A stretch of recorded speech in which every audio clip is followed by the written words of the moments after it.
大家好，今天呢给大家讲一下这个 From 瑞士 From 打包机 P324的操作方法，我给大家演示一下，大家请注意。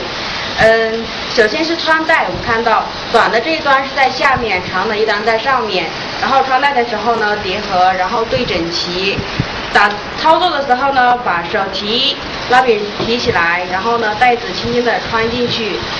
穿进带子以后呢，要把它上下两端对齐穿好。这个1是代表收紧键，我们按收紧。带子收紧以后呢，这个2是做扣键，我们按下。